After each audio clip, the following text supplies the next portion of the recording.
वालेकुम नाजरीन, मैं आदिश राजी। तुसी वेखदे पे हो पंजाबी पॉइंट। ये तुहाडा अपना चैनल है जनाब, पंजाबी दे विच बनाया क्योंकि पंजाब दी धरती जिहड़ी है इत्थे बड़े बड़े कमाल दे लोग रहिंदे ने ते जनाब पंजाबी दे विच ज़रा गल करन दा मज़ा ही आंदा है। ते जनाब सब तो पहले तो मैं उन्हां भाइयों का शुक्रिया अदा करना जिहड़े मेरे चैनल सबसक्राइब कर रहे हैं, वीडियो नूं वेख रहे हैं, अगे शेयर कर रहे हैं ते मेरी हौसला अफजाई कर रहे हैं। तो जनाब जी मेरी अज की गुफ्तगू अज का मेरा जो टॉपिक है वो ये है जनाब बल्ला तो अदालत उज़मा ने साढ़े कोलों यानी कि PTI तो लै लिया है तो कोई बात नहीं, बल्ला अगर चला गया है तो फिर भी मुकाबला मैदान करना चाहिए क्योंकि इस वक्त जो हालात जा रहे हैं ना जनाब हाथ ते पैर जवान दे भर दिते गए ने तो फिर मैदान छोड़िया गया, लेकिन मोड़ी इंशाअल्लाह जो ना हक ते सच की फतह होएगी। तो घबराना नहीं है, बिल्कुल नहीं घबराना, किसी गल तो नहीं घबराना। तो तुसी ये ज़हन गल रखना भी जिहड़ा तुहाडे इलाके तुहाडे हल्के दे कैंडीडेट खड़ा हो रहा है इंतखाबी निशान किहड़ा है, उहदे वास्ते PTI ने एक आसानी पैदा कर दी है। वो जनाब ऐप बना रहे हैं, एक जल्दी लॉन्च कर देंगे ऐप नूं। तो ऐप दे विच जनाब तुसी अगर अपना जिहड़ा ना हल्के दा नंबर लिखोगे ना तो सब कुछ सामने आ जाएगा, जिहड़ा कैंडीडेट का नाम आ जाएगा तो अगे उहदा इंतखाबी निशान भी आ जाएगा।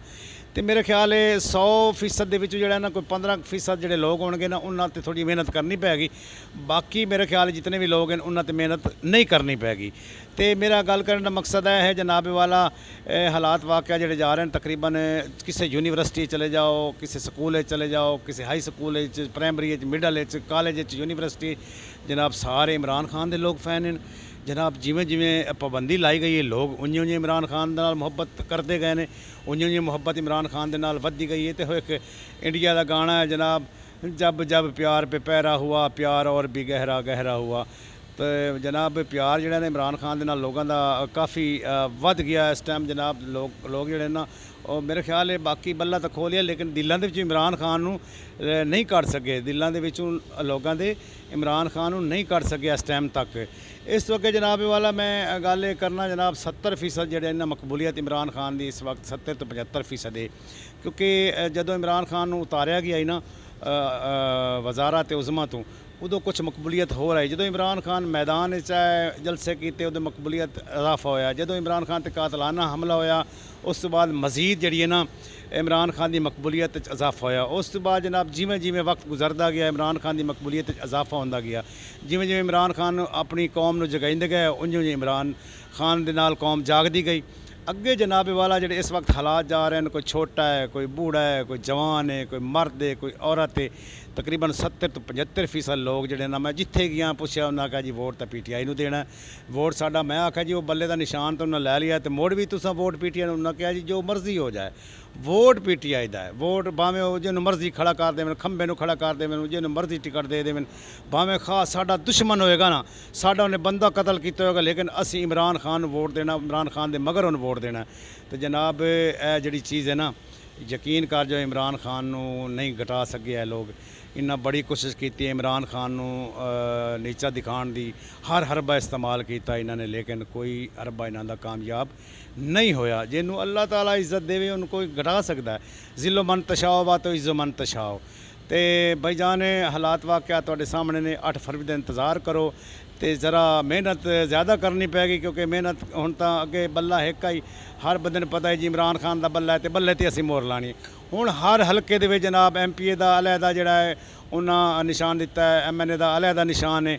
इस वास्ते जनाब वाला वो जिहड़ी स्ट्रगल है ना वो कारकुनां नूं ज़्यादा करनी पैनी है।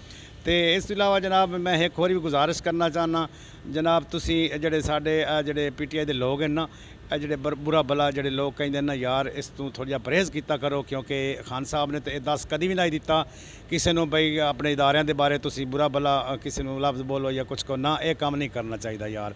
मैं हकीकत कह रही हाँ तुहानूं। तो जिहड़ा जनाब 9 मई का वाक़या होया है जिहड़े उहदे विच लोग मुलविस हैं, जिहड़े भी किरदार जिहड़े भी हैं उन्होंने सज़ा मिलनी चाहिए।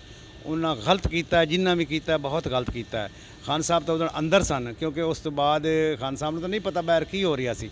तो जनाब असी कहने जो भी शर शैतान का बनाया गया है उन्होंने लोगों को पकड़ना चाहिए, उन्होंने लोगों को सज़ा देनी चाहिए। जोड़े भी इस टाइम के अंदर इन लोग जोड़े हकीकी यानी कि ये मुलविस हैं, जोड़े बेगुनाह लोग हैं उन्होंने वैसे माफ़ी मिलनी चाहिए, उन्होंने बड़ी उन्हें कैद कर ली है। ਤੇ ਬਾਕੀ ਜਨਾਬ ਅੱਗੇ ਜਿਹੜੇ ਹਾਲਾਤ ਵਾਕਿਆਤ ਆ ਰਹੇ ਨੇ ਪਾਕਿਸਤਾਨ ਵਾਸਤੇ ਅੱਲਾਹ ਤਾਲਾ ਬਿਹਤਰੀ ਤੇ ਆਸਾਨੀ ਪੈਦਾ ਕਰੇ, ਕਿਉਂਕਿ ਹੁਣ ਇਸ ਟਾਈਮ ਜਿਹੜੀ ਮੁਸ਼ਕਲ ਹੈ ਨਾ ਉਹ PTI ਵਾਸਤੇ ਹੈ ਵੀ ਤੇ ਨਹੀਂ ਵੀ, ਕਿਉਂਕਿ ਮੁਸ਼ਕਲ ਇੰਜੇ ਨਹੀਂ ਹੈ। ਆਵਾਮ ਜਿਹੜੀ ਹੈ ਸੋਸ਼ਲ ਮੀਡੀਆ ਦਾ ਦੌਰ ਹੈ ਜਨਾਬ, 2-4 ਵੀਡੀਓ ਵਾਇਰਲ ਹੋਣੀਆਂ ਨੇ ਤੇ ਨਾਲੇ ਜਿਹੜੀ ਐਪ ਲਾਂਚ ਕਰ ਰਹੀ ਰਹੇ ਨੇ ਨਾ PTI ਵਾਲੇ, ਉਹਦੇ ਨਾਲ ਕਾਫੀ ਤਕਵੀਅਤ ਲੋਕਾਂ ਨੂੰ ਮਿਲ ਜਾਏਗੀ। ਉਹਦੇ ਨਾਲ ਲੋਕਾਂ ਨੂੰ ਕਾਫੀ ਪਤਾ ਚੱਲ ਜਾਏਗਾ ਵੀ ਜਿਹੜਾ ਨਾ ਇਹ ਸਾਡਾ ਨਿਸ਼ਾਨ ਹੈ ਤੇ ਇਸ ਨਿਸ਼ਾਨ ਤੇ ਅਸੀਂ ਮੋਹਰ ਲਾਣੀ ਹੈ।